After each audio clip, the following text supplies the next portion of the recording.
qu'on appelle les émonctoires, donc vers les émonctoires, que sont le poumon, les reins, le tube digestif et la peau, bien sûr, le troisième rein. Et donc, amené à ces émonctoires, eh bien, ça va sortir vers le milieu extérieur et être exécré par la respiration, par la transpiration, par l'urine et par les selles. Donc, c'est là où il faut bien comprendre que dans tout système d'épuration, il y a des bactéries qui font le travail. Il y a des pathogènes qui font le travail. Dans votre fosse septique, si vous supprimez les bactéries, imaginons par exemple votre maison, votre fosse septique est pleine. La fosse septique est pleine et on appelle le réparateur dit « ouais, il n'y a pas de problème, on arrive, on enlève les bactéries, on vire les bactéries, il n'y a pas de problème, tout va aller bien ». Il y a un gros problème là, il y a un gros problème. Les bactéries sont là pour nettoyer le système. Donc, lorsqu'il y a prolifération de bactéries sur un système, quel qu'il soit à l'intérieur de nous ou même à l'extérieur, c'est parce qu'il y a trop de déchets à traiter. Quelque part, le vivant s'adapte à la quantité de travail à faire. C'est-à-dire que s'il y a beaucoup de déchets à traiter, il y a beaucoup de bactéries. S'il y a peu de déchets à traiter, eh bien les bactéries, elles diminuent, leur population diminue d'elles-mêmes. C'est la régulation des espèces vivantes qu'on trouve à l'échelle de la biosphère.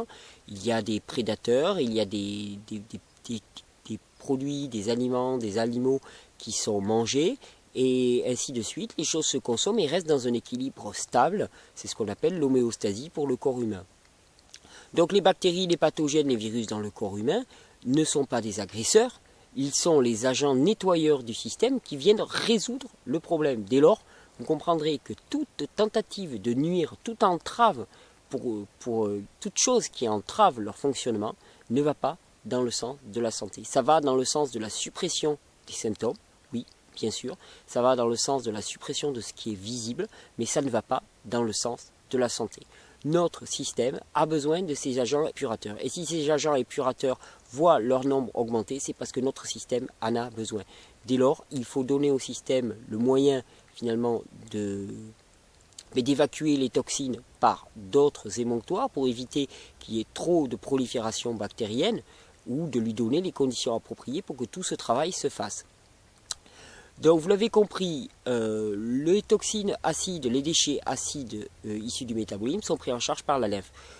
Mais simplement dans notre alimentation, il y a aussi des déchets acides qui sont produits et là qui sont véhiculés par le sang.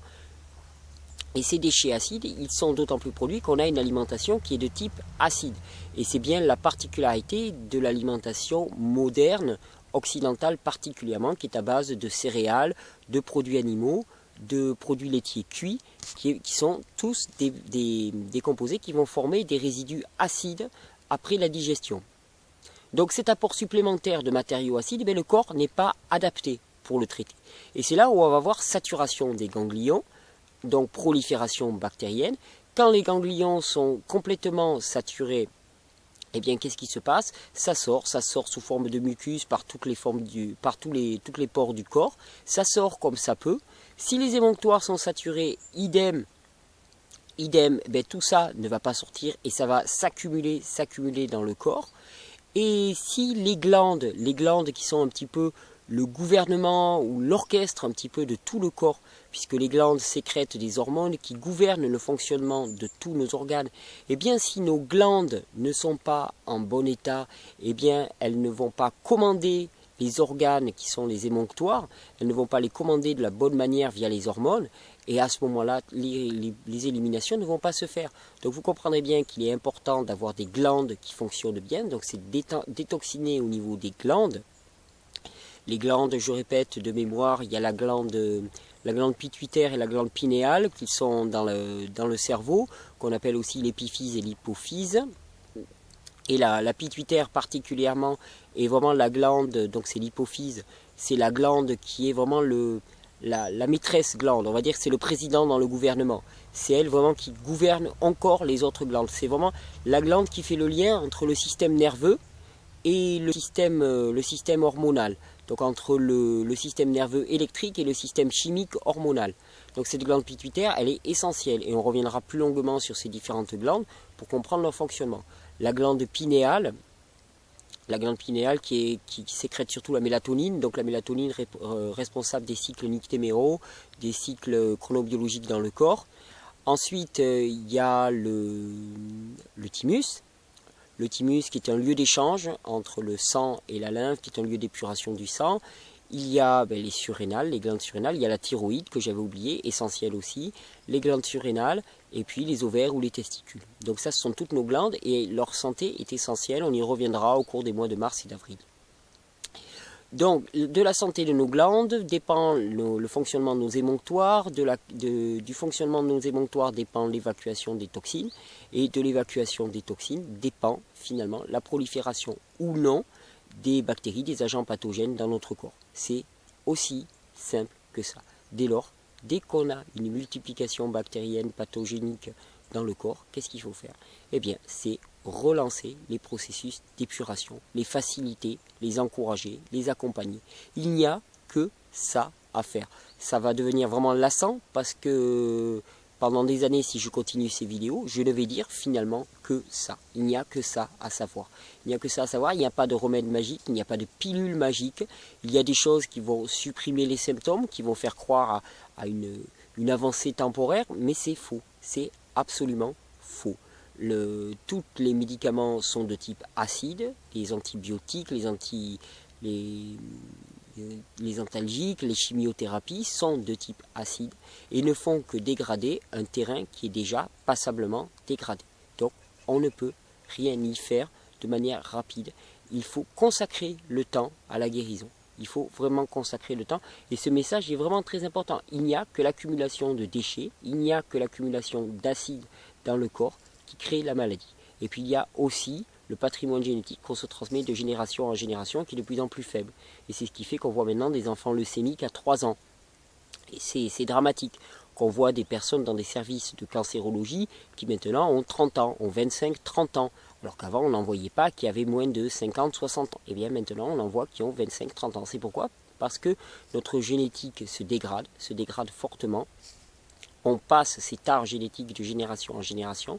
L'expression du patrimoine génétique, elle est de pire en pire, c'est ce qu'on appelle l'épigénétique, due aux conditions environnementales. Et donc finalement, on est obligé d'avoir une attention particulière. On n'a pas le droit à l'erreur comme avaient eu droit les générations précédentes. Par exemple, on me dit, oui, moi, ma grand-mère, finalement, elle mangeait un peu de viande, elle mangeait des céréales, elle buvait des produits laitiers, et finalement, elle a vécu très bien jusqu'à 100 ans. Mais absolument, parce que finalement, le facteur alimentaire, bon, déjà, la plupart de ces produits étaient non transformés comme le sont la plupart, c'est-à-dire la viande c'était un petit peu, les céréales elles étaient brutes, il y avait beaucoup de légumes crus, mais il y avait surtout toute une vie au grand air, une vie sociale aussi, un sommeil adapté, tout un mode de vie qui compensait finalement naturellement cette petite production d'acide. Le problème c'est que si on fait comme notre grand-mère, mais dans l'environnement actuel, c'est-à-dire avec le stress chronique auquel nous sommes tous soumis, avec la pollution environnementale, avec le manque de sommeil, avec ainsi de suite, eh bien ça ne va pas marcher. C'est pour ça que nous sommes obligés d'être plus blancs que blancs par certains côtés. C'est assez lourd, mais c'est pour ça que quand on cite par exemple un exemple des tribus perchées sur l'Himalaya ou dans une vallée retirée du Caucase qui vivent très bien et qui consomment tel produit ou tel produit, ben, ça n'a pas valeur d'exemple parce que le contexte est complètement différent, il faut bien le comprendre. Donc voilà, nous sommes obligés d'être rigoureux jusqu'à ce que ce monde change et nous pouvons être les agents de ce changement, j'en suis certain. Nous pouvons être les agents de ce changement, mais uniquement si notre corps, notre esprit, notre être fonctionne bien. Et pour cela, il n'y a qu'un moyen. Il n'y a qu'un moyen, c'est la détoxination. Donc vous avez vu, c'est un petit tableau d'ensemble. Je sais, je me suis répété, mais c'était un petit tableau d'ensemble qui nous permet vraiment de réancrer ces notions. Et j'y reviendrai au cours des mois. De temps en temps, je ferai quelques piqûres de rappel. Je sais que c'est important. De nombreux d'entre vous l'ont témoigné. Donc c'est vraiment important. Cette notion finalement de consommer et puis faire sortir du système. Consommer et faire sortir du système.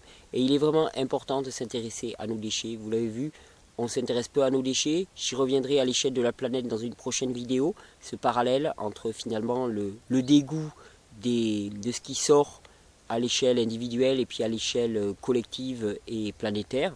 Ce dégoût, il est profond, on le voit, et c'est tous nos maux actuels.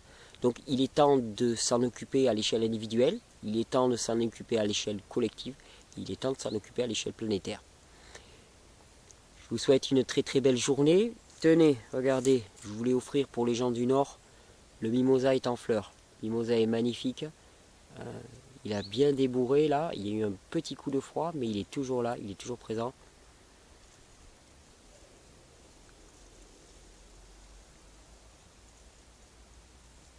Bonne journée, au plaisir de vous retrouver avec les vidéos de Vivre Cru. Merci de vous abonner, de partager ces vidéos si vous les trouvez à votre goût.